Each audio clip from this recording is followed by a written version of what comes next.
안녕하세요. 사랑하는 성도님들, 오늘 함께 나누고 싶은 주제는 이런 질문입니다. 교회에 나가지 않는 것이 죄인가요? 저도 솔직히 고백하겠습니다. 저는 목사인데도 주일이 부담스러웠던 적이 있어요. 또 설교해야 하나, 또 웃으며 성도들 만나야 하나, 새벽에 눈을 뜨면서 한숨부터 나오던 시간들이 있었어요. 그런데 성도님들은 어떠셨을까요? 혹시 여러분도 이런 적 있으십니까? 일요일 아침 알람 소리에 눈을 뜨는데 몸이 천근만근이에요. 오늘은 좀 쉬고 싶다. 집에서 유튜브로 설교 들으면 안 되나? 꼭 교회까지 가야 하나? 이런 생각 한 번쯤 해보신 적 있지 않으세요? 그런데 그 생각 뒤에 따라오는 게 있어요. 바로 죄책감입니다. 이러면 안 되는데 나 믿음이 식은 건가? 교회 안 나가면 죄인가? 저도 성도님들께 이 질문을 수없이 받았어요. 목사님, 솔직히 여쭤볼게요. 교회에 안 나가면 죄예요. 일 때문에 주일에 못 나가면 하나님이 저를 버리시나요?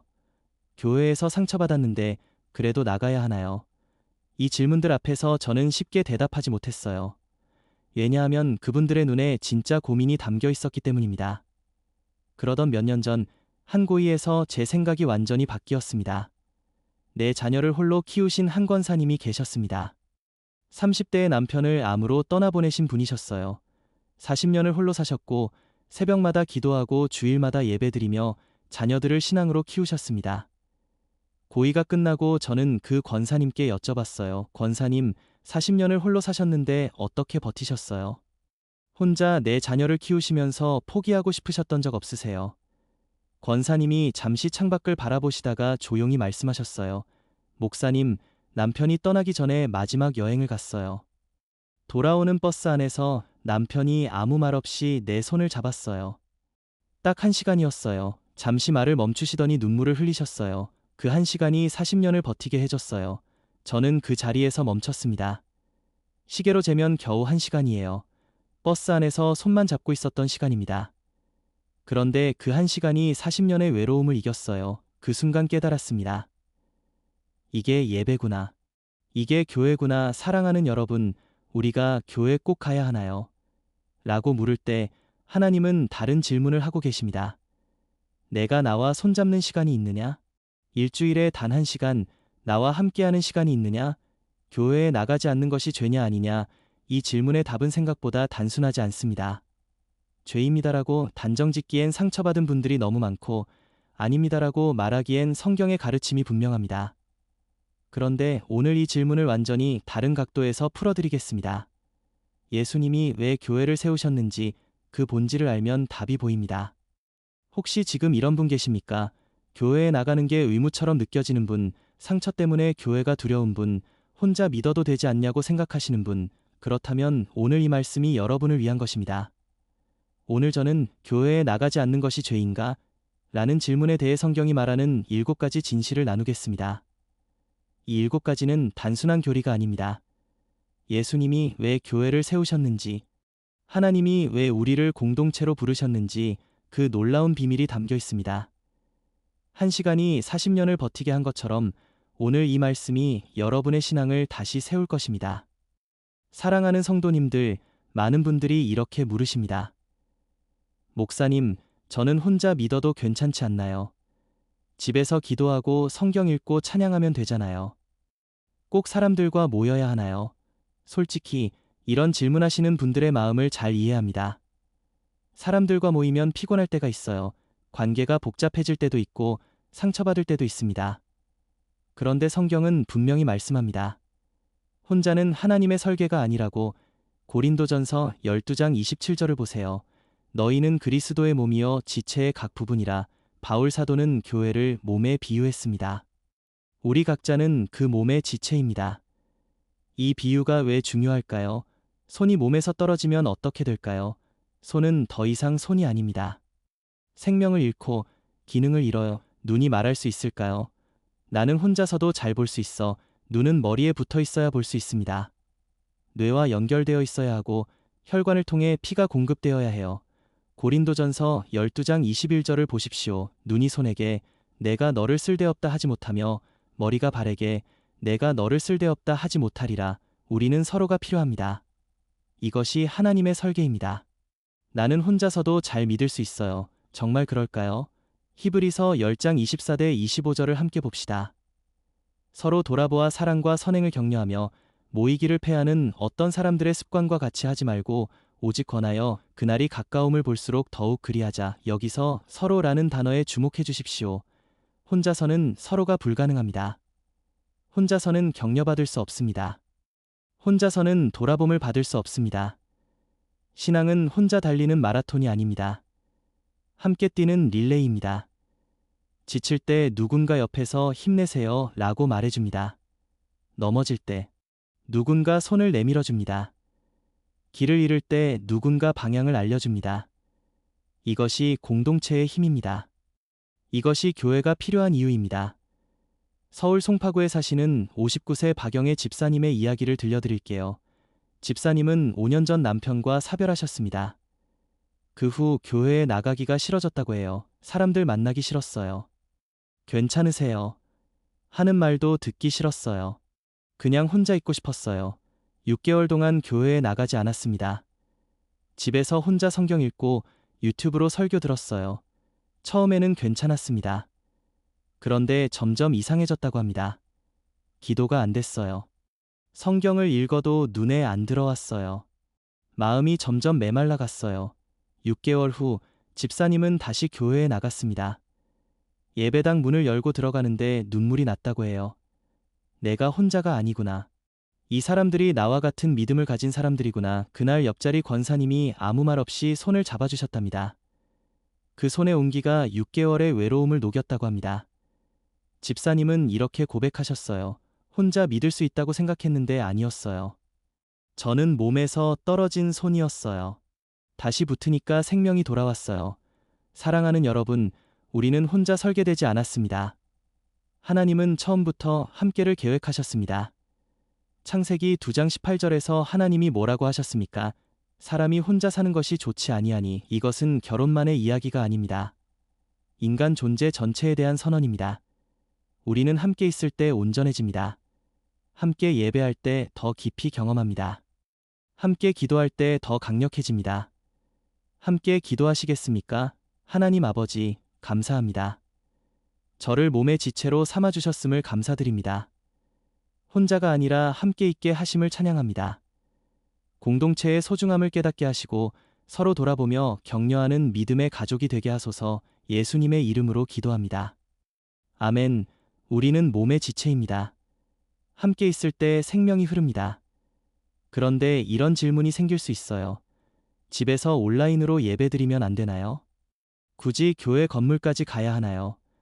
다음 이야기에서 이 질문에 답해드리겠습니다. 사랑하는 성도님들, 코로나 이후로 많은 분들이 이렇게 말씀하십니다. 목사님, 집에서 예배드려도 은혜 받던데요. 유튜브 설교가 더 은혜로울 때도 있어요. 굳이 교회까지 가야 하나요? 맞습니다. 집에서도 은혜 받을 수 있습니다. 유튜브 설교도 좋은 말씀입니다. 온라인으로도 예배드릴 수 있습니다. 그런데 한 가지 비유를 들어도 될까요? 물과 그릇의 이야기입니다. 은혜는 물과 같습니다. 어디서든 받을 수 있어요. 집에서도, 산에서도, 차 안에서도 은혜 받을 수 있습니다. 그런데 그 물을 담으려면 그릇이 필요합니다. 예배는 그릇입니다. 공동체는 그릇입니다. 함께 모이는 것은 그릇입니다. 그릇 없이 물을 받으면 어떻게 될까요? 손으로 받으면 흘러내립니다. 잠깐 적시지만 곧 마릅니다.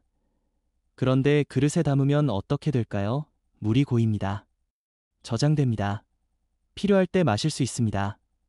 혼자 드리는 예배는 손으로 물을 받는 것과 같습니다.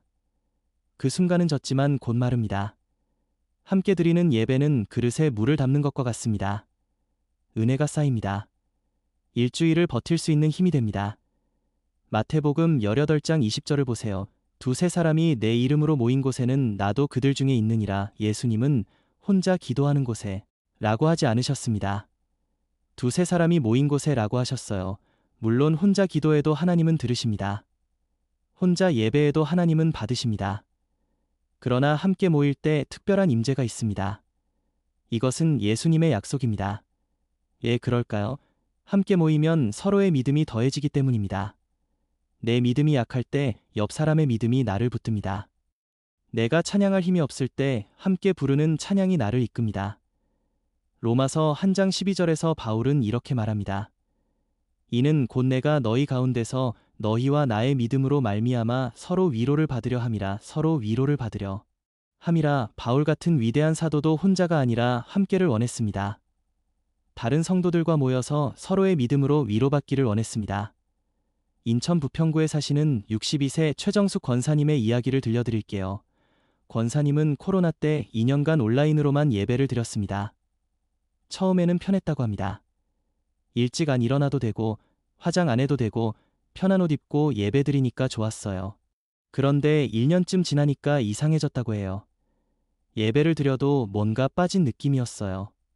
설교 말씀은 같은데 가슴에 안 닿았어요. 찬양을 불러도 혼자 부르니까 힘이 없었어요. 2년 후 다시 교회에 나갔을 때 첫 찬양 시간에 펑펑 울었다고 합니다. 옆에서 함께 부르는 찬양 소리가 들리는데 그게 그렇게 감사할 수가 없었어요. 아, 이게 예배구나. 내가 2년 동안 놓치고 있었구나. 권사님은 이렇게 말씀하셨어요. 온라인 예배도 예배예요. 하지만 함께 모여드리는 예배는 차원이 달라요. 그릇의 크기가 달라요. 사랑하는 여러분, 집에서 예배드리는 것이 죄는 아닙니다. 상황이 안 될 때, 건강이 안 될 때, 온라인도 은혜입니다. 그러나 할 수 있다면 함께 모이십시오. 그릇이 커야 물을 많이 담을 수 있습니다. 함께 모일 때 은혜가 쌓입니다. 함께 기도하시겠습니까? 하나님 아버지, 감사합니다.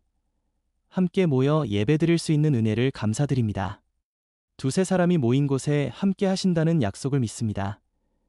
주님의 임재를 더 깊이 경험하게 하시고 함께 드리는 예배의 귀함을 깨닫게 하소서. 예수님의 이름으로 기도합니다. 아멘. 물과 그릇, 은혜는 어디서든 받을 수 있지만 함께 모일 때 더 깊이 담깁니다. 그런데 이런 분들도 계십니다. 목사님, 저는 정말 바빠요. 주일에도 일해야 해요.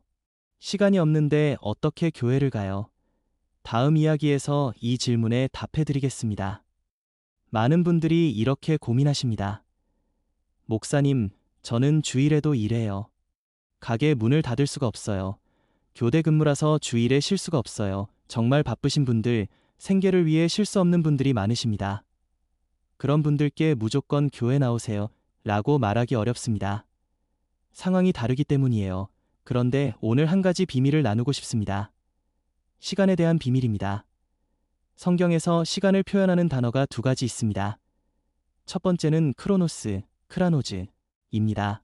시계로 재는 시간이에요. 1시간, 2시간, 하루, 한 달, 누구에게나 똑같이 흐르는 물리적 시간입니다. 두 번째는 카이로스, 케이로스입니다. 특별한 때, 결정적인 순간을 의미해요. 하나님이 정하신 때입니다. 양이 아니라 질로 측정되는 시간이에요. 갈라디아서 4장 4절을 보세요. 때가 참에 하나님이 그 아들을 보내사. 여기서 때가 바로 카이로스입니다. 하나님이 정하신 결정적인 순간이에요. 예배 시간은 카이로스입니다. 시계로 재면 1시간, 2시간이에요. 그런데 그 시간의 질은 완전히 다릅니다. 처음에 들려드렸던 그 권사님의 이야기 기억하시나요? 그 1시간이 40년을 버티게 해줬어요. 버스 안에서 남편과 손잡은 1시간, 크로노스로 재면 겨우 60분입니다. 그런데 카이로스로 보면 40년을 버티게 1시간이었어요. 예배도 마찬가지입니다. 일주일에 1시간, 168시간 중에 1시간이에요. 0.6%도 안 되는 시간입니다. 그런데 그 1시간이 나머지 167시간을 버티게 합니다. 왜 그럴까요? 그 시간이 카이로스이기 때문입니다. 하나님을 만나는 시간이기 때문입니다. 영혼이 충전되는 시간이기 때문입니다. 시편 84편 10절을 보세요. 주의 궁정에서의 한 날이 다른 곳에서의 첫날보다 나으니. 시편 기자는 고백합니다. 하나님 앞에서의 하루가 다른 곳의 첫날보다 낫다고. 이것이 카이로스의 힘입니다. 바쁘신 거 합니다. 시간 없으신 거 합니다. 주일에도 일해야 하는 상황 이해합니다. 그런데 한 가지 질문드립니다. 정말 1시간도 없으십니까? 일주일 168시간 중에 단 1시간도 하나님께 드릴 수 없으십니까? 주일 오전이 안 되면 수요일 저녁은 어떻습니까? 주일 낮이 안 되면 주일 저녁은 어떻습니까? 교회가 멀면 가까운 교회를 찾아보시는 건 어떻습니까? 방법은 있습니다. 마음만 있다면 길은 열립니다. 대전에 사시는 54세 김동수 집사님의 이야기를 들려드릴게요. 집사님은 식당을 운영하십니다. 주일이 가장 바쁜 날이에요. 10년 동안 주일 예배를 드리지 못했습니다. 마음은 늘 교회에 가고 싶었어요. 그런데 장사를 안 할 수가 없었어요. 죄책감이 너무 컸어요. 그러던 어느 날 목사님이 집사님을 찾아오셨습니다. 집사님, 주일 오전 7시 새벽 예배는 어떠세요? 집사님은 생각해 봤습니다. 가게 문은 11시에 엽니다. 7시 예배는 가능했습니다. 그날부터 집사님은 주일 새벽 예배를 드리기 시작했습니다. 1시간 예배 드리고 가게로 출근했습니다. 단 1시간이에요. 그런데 그 1시간이 일주일을 버티게 해줬어요. 손님들 대하는 마음이 달라졌어요. 짜증나는 일이 있어도 참을 수 있었어요. 집사님은 이렇게 고백하셨어요. 10년 동안 시간이 없다고 했는데 핑계였어요. 1시간은 낼 수 있었어요. 그 1시간이 제 삶을 바꿨어요. 사랑하는 여러분, 바쁘신 거 압니다. 시간이 없으신 거 압니다. 그러나 카이로스의 1시간은 크로노스의 100시간보다 강합니다. 하나님과 함께하는 1시간은 일주일을 버티게 하는 힘이 됩니다. 방법을 찾아보십시오. 길은 있습니다. 함께 기도하시겠습니까? 하나님 아버지, 감사합니다. 바쁜 일상 속에서도 주님을 만나는 시간을 허락하소서. 카이로스의 귀함을 깨닫게 하시고 1시간의 예배가 일주일을 버티게 하는 힘임을 믿습니다. 주님께 드리는 시간을 아끼지 않게 하소서. 예수님의 이름으로 기도합니다. 아멘. 카이로스, 시계로 재면 짧지만 영혼을 담는 시간, 그 시간을 놓치지 마십시오. 그런데 이런 분들도 계십니다. 목사님, 저는 교회에서 상처받았어요. 그래서 교회가 두려워요. 다음 이야기에서 이 마음을 함께 나누겠습니다. 이런 고백 앞에서 저는 할 말이 없습니다. 목사님, 교회에서 상처받았어요. 이 말을 들을 때마다 마음이 아픕니다. 하나님의 집에서 상처받았다는 것, 거룩해야 할 곳에서 아팠다는 것, 교회 안에서 험담을 들은 분, 봉사하다가 무시당한 분, 믿었던 사람에게 배신당한 분, 목회자에게 실망한 분, 그 아픔 충분히 이해합니다. 그래도 교회 나오세요 라고 쉽게 말하지 못합니다. 그런데 한 가지 나누고 싶은 이야기가 있습니다. 어떤 분이 이렇게 말씀하셨어요. 갈등 없는 청정지역은 없습니다. 생각해보면 그렇습니다. 가정에도 갈등이 있습니다. 직장에도 갈등이 있습니다. 친구 사이에도 갈등이 있습니다. 그런데 우리는 가정을 떠나지 않습니다. 직장을 그만두지 않습니다. 친구를 끊지 않습니다. 왜냐하면 갈등은 어디에나 있기 때문입니다.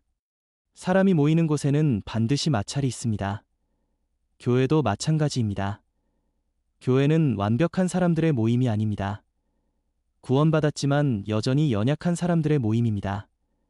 로마서 3장 23절을 보세요. 모든 사람이 죄를 범하였음에 하나님의 영광에 이르지 못하더니 교회에도 죄인들이 있습니다. 목사도, 장로도, 권사도, 집사도 모두 죄인입니다. 그래서 실수합니다. 그래서 상처를 줍니다. 그런데 교회가 특별한 이유가 있습니다. 교회에는 용서가 있습니다. 교회에는 회복이 있습니다. 교회에는 치유가 있습니다. 에베소서 4장 32절을 함께 봅시다. 서로 친절하게 하며 불쌍히 여기며 서로 용서하기를 하나님이 그리스도 안에서 너희를 용서하심과 같이 하라. 세상은 복수하라고 말합니다. 세상은 떠나라고 말합니다. 세상은 잊어버리라고 말합니다. 그러나 하나님은 용서하라고 말씀하십니다. 왜냐하면 우리도 용서받은 사람들이기 때문입니다. 상처받으셨습니까? 떠나고 싶으셨습니까? 다시는 교회에 안 가겠다고 결심하셨습니까? 그 마음 충분히 이해합니다. 잠시 쉬어도 괜찮습니다. 시간이 필요할 수 있습니다. 그러나 영원히 떠나지는 마십시오. 상처를 준 사람 때문에 하나님까지 떠나지는 마십시오. 대구 수성구에 사시는 65세 한미영 권사님의 이야기를 들려드릴게요. 권사님은 8년 전 교회를 떠났습니다. 30년 다니던 교회였어요. 이유는 험담이었습니다.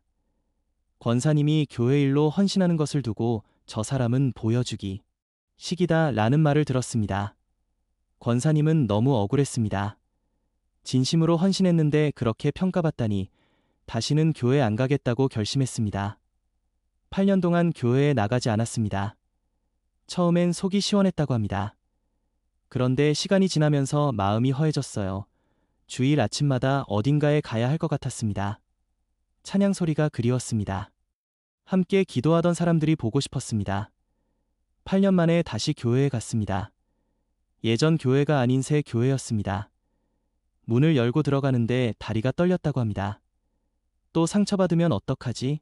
그런데 예배가 시작되고 찬양이 울려 퍼지는 순간 눈물이 쏟아졌습니다. 8년 동안 제가 뭘 한 거지? 상처 준 건 사람인데 하나님까지 떠났네. 상처는 치유되지 않고 하나님만 멀어졌네. 권사님은 이렇게 고백하셨어요. 상처받은 건 사실이에요. 그런데 그 상처 때문에 하나님까지 떠난 건 제 손해였어요. 8년을 허비했어요. 지금 권사님은 새 교회에서 잘 정착하셨습니다. 여전히 조심스럽지만 조금씩 사람들과 관계를 맺고 계십니다. 사랑하는 여러분, 교회에서 상처받으신 분들께 말씀드립니다. 그 아픔, 하나님은 아십니다. 쉬어가도 괜찮습니다. 그러나 영원히 떠나지는 마십시오. 상처 준 사람 때문에 하나님까지 잃지는 마십시오. 갈등 없는 청정지역은 없습니다. 그러나 하나님이 계신 곳에는 치유가 있습니다. 함께 기도하시겠습니까? 하나님 아버지, 교회에서 상처받은 모든 분들을 위해 기도합니다. 그 아픔을 주님이 아시니 감사합니다. 상처를 치유해 주시고 마음을 회복시켜 주소서. 사람 때문에 하나님을 떠나지 않게 지켜주시고 용서할 수 있는 힘을 주시고 다시 공동체로 돌아갈 용기를 주소서. 예수님의 이름으로 기도합니다. 아멘. 상처가 있어도 교회입니다. 갈등이 있어도 공동체입니다. 완벽하지 않아도 하나님의 집입니다. 그렇다면 이제 핵심 질문으로 돌아가겠습니다. 그래서 교회 안 가면 죄인가요? 다음 이야기에서 성경의 균형 잡힌 답을 나누겠습니다. 드디어 핵심 질문에 다다랐습니다. 교회에 안 나가면 죄인가요? 이 질문에 예 또는 아니요로 답하기 어렵습니다. 왜냐하면 상황이 다르기 때문입니다. 먼저 성경이 뭐라고 말씀하는지 보겠습니다. 히브리서 10장 25절을 함께 봅시다. 모이기를 패하는 어떤 사람들의 습관과 같이 하지 말고 오직 권하여 그날이 가까움을 볼수록 더욱 그리하자. 성경은 분명히 말씀합니다. 모이기를 패하지 말라. 함께 모이는 것이 하나님의 뜻입니다. 그러나 여기서 중요한 것이 있습니다. 습관과 같이 하지 말고 라는 표현입니다. 한두 번 못 나간 것을 말하는 게 아닙니다. 습관적으로, 의도적으로 계속해서 모이지 않는 것을 경계하는 것입니다. 일이 있어서 한 번 못 나갔습니다. 건강이 안 좋아서 쉬었습니다. 어쩔 수 없는 상황이 생겼습니다. 이것은 죄가 아닙니다. 하나님은 우리 상황을 아십니다. 그러나 굳이 안 가도 되지라는 마음으로 습관적으로 교회를 멀리하는 것은 다릅니다. 그것은 하나님의 뜻이 아닙니다. 여기서 중요한 구분이 필요합니다. 상황 때문에 못 가는 것과 마음으로 안 가는 것은 다릅니다. 몸이 아파서 못 가는 분, 일 때문에 정말 시간이 안 되는 분, 어린아이를 돌봐야 해서 못 가는 분, 이런 분들에게 죄입니다 라고 말할 수 없습니다. 하나님은 상황을 아시고 마음을 보십니다. 그러나 갈 수 있는데도 안 가는 것, 귀찮아서 안 가는 것, 더 자고 싶어서 안 가는 것, 이것은 다시 생각해 볼 필요가 있습니다. 사무엘상 16장 7절을 보세요.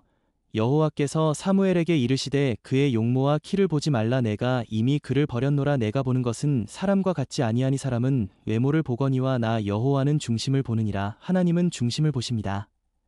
교회에 나가는 횟수가 아니라 마음을 보십니다. 그래서 이렇게 정리해 드리고 싶습니다. 교회 안 나가면 무조건 죄다. 이것은 율법주의입니다. 교회 안 나가도 상관없다. 이것은 방종입니다. 진짜 질문은 이것입니다.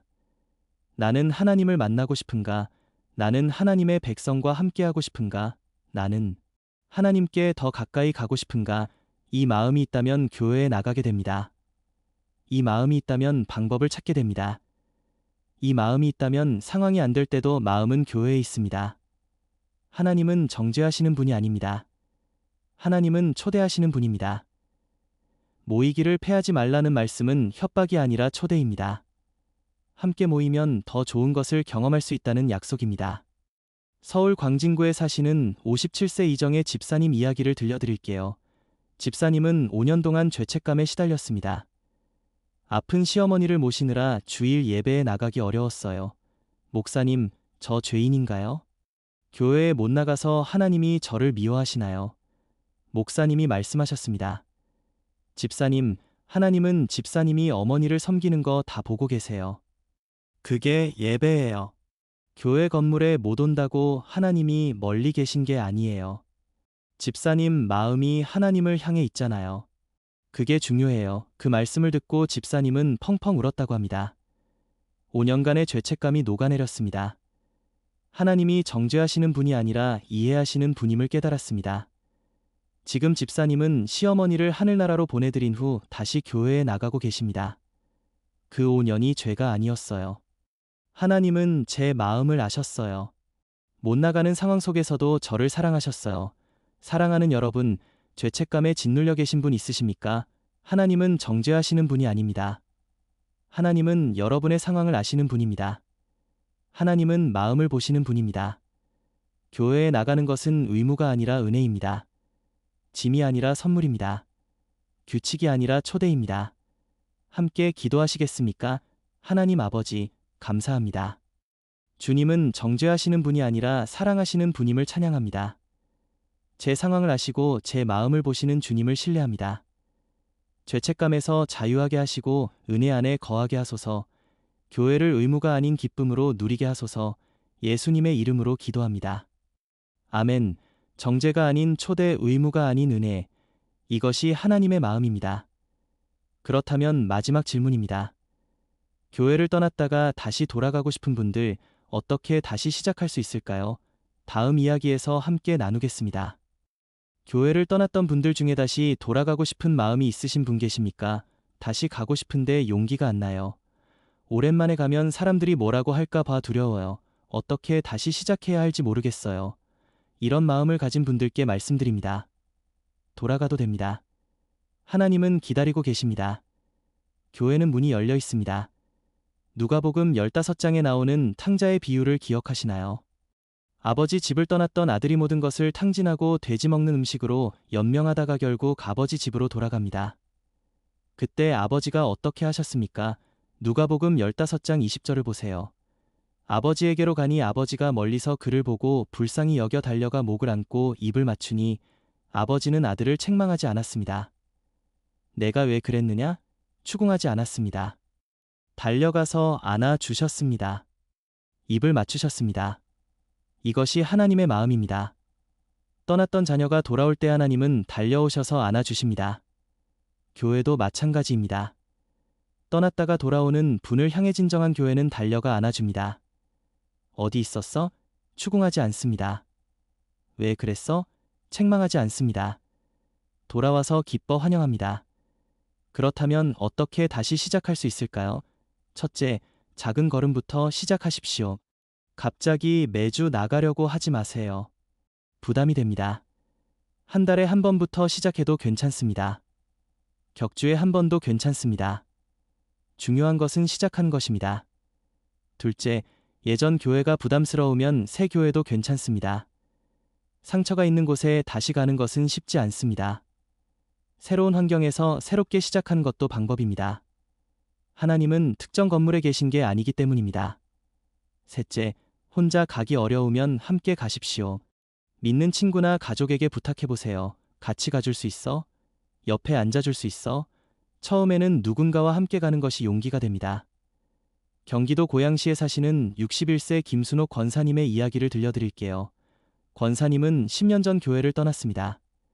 남편의 사업 실패 후 형편이 어려워지면 서원금도 못 내는데 어떻게 가냐는 생각에 발길을 끊었습니다.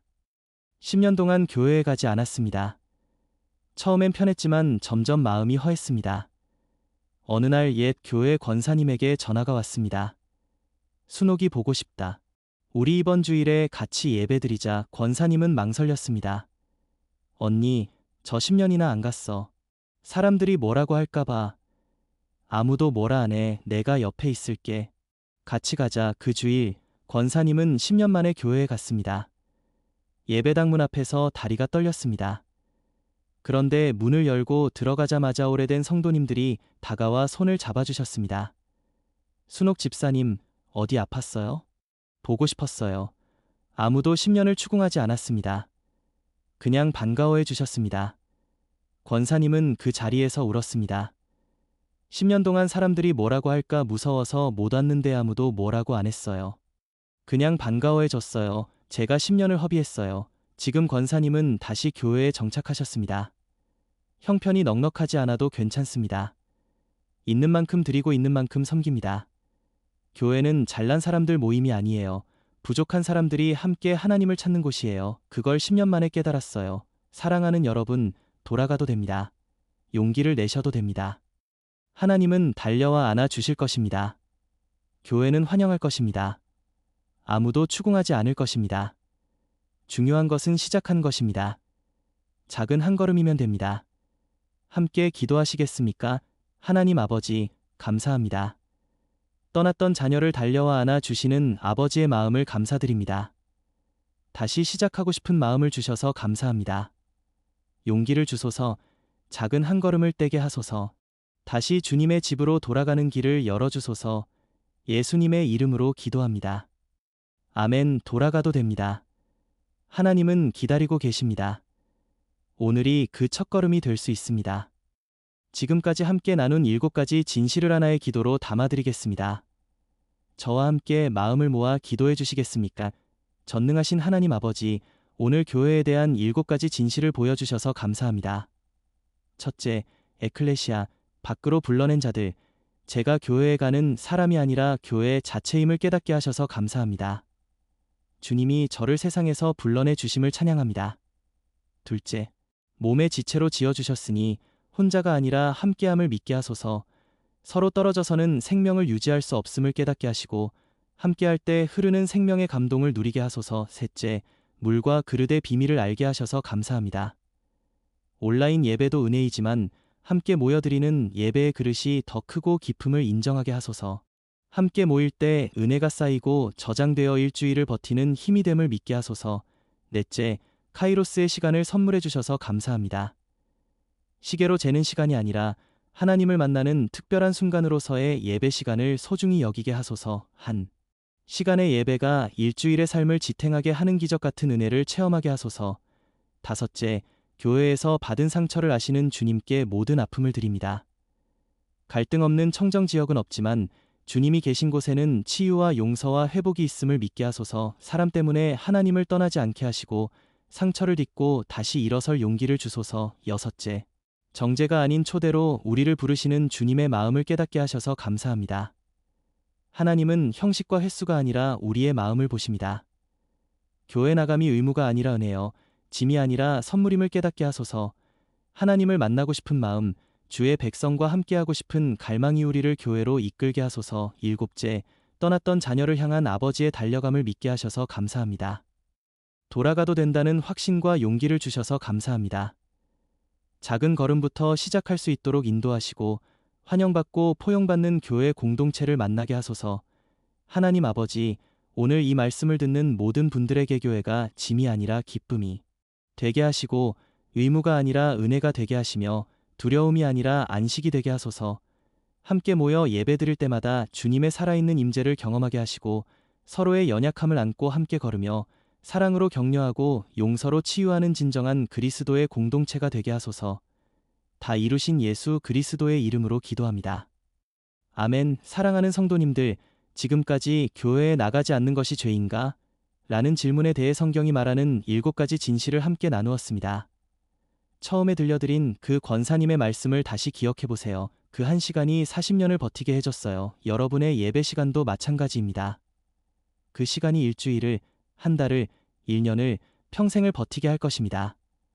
교회는 완벽한 곳이 아닙니다. 완벽하지 않은 우리가 모이는 곳입니다. 그러나 하나님이 계신 곳입니다. 함께 모여 하나님을 찾는 곳입니다. 서로의 짐을 지고 함께 걷는 곳입니다. 오늘 이 말씀이 마음에 닿으셨다면 지금 가장 간절한 기도 제목을 한 줄로 마음에 품어보세요. 다시 교회로 돌아가게 해주세요. 교회에서 받은 상처가 치유되게 해주세요. 가족과 함께 예배드리게 해주세요. 하나님은 여러분의 그 간구를 들으십니다. 혼자 고민하지 마시고 그 마음을 주님께 내어 드리십시오. 이 영상이 도움이 되셨다면 주변에 같은 고민을 가진 분들께 공유해 주세요. 여러분의 작은 나눔 하나가 누군가에게는 생명의 말씀이 될 수 있습니다. 하나님께서 여러분의 삶의 한 시간이 40년을 버티게 하는 은혜를 부어주시기를 축복합니다. 여러분과 여러분의 가정 위에 하나님의 평강이 넘치기를 기도합니다. 다음 이야기에서 또 만나 뵙겠습니다. 살롬.